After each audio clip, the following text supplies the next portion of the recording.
بسم اللہ الرحمن الرحیم۔ ناظرین، ہٹ سٹوری کے ساتھ میں ہوں شمشاد مانگر۔ ناظرین، بہت افسوسناک اطلاعات سامنے آ رہی ہیں ارشد شریف قتل کیس کے حوالے سے۔ ویسے تو وہ چھپ نہیں سکتا، لیکن ایسا ایسا جو چیزیں سامنے آ رہی ہیں، اور خاص طور پہ یہاں پہ جو اس کا پوسٹ مارٹم رپورٹ جو تیار ہوئی ہے، لیکن کچھ میڈیا چینلز نے اس کی تصاویر بھی جاری کی ہیں۔ بتایا جا رہا ہے کہ ارشد شریف کے اوپر 3 گھنٹے تک بہیمانہ تشدد کیا گیا، اور اسی تشدد کے دوران ان کی پسلی بھی توڑی گئی۔ اس کے علاوہ ان کے 3 انگلیاں جو ہیں وہ بھی فریکچر پائی گئی ہیں، اور ان کی جو کلائی ہے اس کے اوپر بھی تشدد کے نشانات ہیں۔ اور پھر پوسٹ مارٹم رپورٹ یہ بھی بتا رہی ہے، جو ابھی تک پبلک تو نہیں ہوئی، لیکن مصدقہ ذرائع اس کی تصدیق بھی کر رہے ہیں کہ ان کو بہت قریب سے گولی ماری گئی۔ تو ناظرین، یہ بڑا تکلیف دہ لمحہ ہے کہ ارشد شریف جیسا انتہائی شریف النفس انسان جو ہے وہ 3 گھنٹے تک مصیبتیں جھیلتا رہا۔ ہم پہلے دن سے کہہ رہے ہیں کہ اس کے ساتھ جو خرم ہے، خرم اور وقار، اس کے سارے کا سارا ان کو پتہ ہے کہ کس نے تشدد کیا،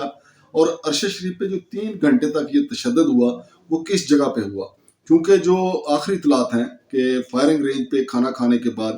ارشد شریف جو ہے اسی خرم کے ساتھ جو ہے بخوشی جو ہے وہاں سے روانہ ہوئے تھے، لیکن بعد میں وہاں سے فائرنگ رینج سے نکلنے کے بعد پھر ارشد شریف کو کہاں روکا گیا، وہ کون لوگ تھے جنہوں نے تشدد کا نشانہ بنایا، خرم کو کہاں رکھا گیا، اور ارشد شریف کو کس پوزیشن میں لا کر گولی ماری گئی، اور جب ارشد شریف پہ تشدد ہو رہا تھا تو خرم اس وقت کہاں رکھا گیا تھا، اور خرم اپنے بھائی کے ساتھ رابطے میں تھا یا نہیں۔ لیکن ایک بات تو اب طے شدہ ہے کہ ارشد شریف کو جب اس فائرنگ رینج میں لے جایا گیا، لے کے جانے والا بھی خرم ہے، جس نے اپنے ابتدائی بیان میں کہا تھا کہ ارشد شریف تقریباً 2 ماہ سے وہاں پہ کینیا کے ان کے گھر پہ ٹھہرے ہوئے تھے، تو اس دن ان کو وہ وہاں پہ لے کے گئے۔ تو اس کا مطلب ہے کہ فیسیلیٹیٹر یہ دونوں بھائی ہیں، خرم اور وقار۔ یہ معاملہ جب تک خرم اور وقار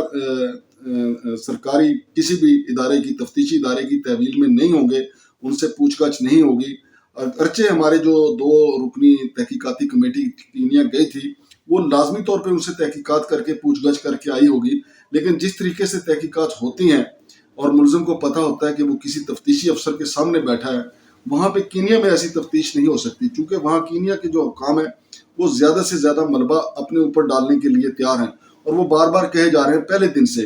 کہ یہ غلط شناخت کی بنیاد پہ یہ واقعہ ہوا ہے۔ حالانکہ اب اس کے بعد کوئی راز نہیں یہ بات رہے گی کہ ارشد شریف کو بڑی پلاننگ کر کے ایک منصوبہ بندی کے تحت جو ہے وہ راستے سے ہٹایا گیا، اور اسی منصوبہ بندی کا یہ حصہ تھا کہ پہلے انتہائی خوفناک اس پہ تشدد کیا گیا، اور ان کی ہڈیاں توڑی گئیں، انگلیاں توڑی گئیں، پسلیاں توڑی گئیں، اور پھر قریب سے گولی مار دی گئی۔ کلائی پہ جو زخم کا نشان ہے وہ بتا رہا ہے کہ تشدد کس لیول پہ جا کر کیا گیا۔ تو یہ ساری چیزیں ہیں۔ ہمارے وزیر اعظم جناب شہباز شریف نے 2 خط لکھے ہیں چیف جسٹس پاکستان کو، کہ ان کا یہ بھی ایک خط ان کا اس حوالے سے ہے کہ ارشد شریف کے حوالے سے ایک فل کورٹ کمیشن بنایا جائے جو سارے معاملے کی تحقیقات کرے۔ اور اب تو وہ خط جو وزیر اعظم نے چیف جسٹس پاکستان کو لکھا ہے، اس پہ فل کورٹ کمیشن بننا بہت ہی زیادہ ضروری ہے۔ اور اسی طرح عمران خان صاحب کے معاملے میں بھی جو ان پہ قاتلانہ حملہ ہوا، اس میں بھی فل کورٹ کمیشن بننا بہت ضروری ہے۔ لیکن اب یہ ارشد شریف صاحب کے حوالے سے جو چیزیں سامنے آ رہی ہیں، یہ بہت ہی افسوسناک بھی ہیں اور خوفناک بھی ہیں، اور آہستہ آہستہ ساری چیزیں سامنے آئیں گی، چونکہ یہاں کی جو پوسٹ مارٹم رپورٹ ہے وہ سامنے آنی چاہیے، وہ سب کچھ قوم کو بتایا جانا چاہیے کہ ایکچوئل ہوا کیا ہے، اور خاص طور پہ جو ہماری 2 رکنی ٹیم کینیا گئی تھی وہ وہاں سے کیا چیزیں کھنگال کے لے کے آئی ہے، سرکاری طور پہ بتایا جانا ضروری ہے۔ اگرچہ کل سرسری طور پہ رانا ثناء اللہ صاحب نے پریس کانفرنس میں بتایا تھا کہ کچھ اہم چیزیں ہیں جو ان کو نہیں مل سکی، جن میں لیپ ٹاپ اور موبائل وغیرہ بھی شامل تھا۔ ہو سکتا ہے کہ آنے والے وقت میں وہ اس کی تصدیق کر دیں کہ وہ لے کے آئے ہیں، چونکہ ابھی سرکاری طور پہ 2 ٹوک انداز میں یہ نہیں کہا گیا کہ ارشد شریف کا لیپ ٹاپ اور ان کا موبائل جو ہے وہ نہیں مل سکا۔ تو گزارش یہی کرنا ہے کہ اس میں جب تک چیف جسٹس پاکستان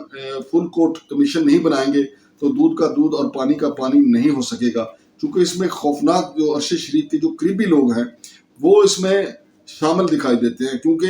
ارشد شریف کا ان لوگوں پہ وقار اور خرم پہ اعتماد کر کے ان کے ہاں ٹھہرنا، پھر ان کے کہنے پہ فائرنگ رینج میں چلے جانا، پھر وہاں سے اس کو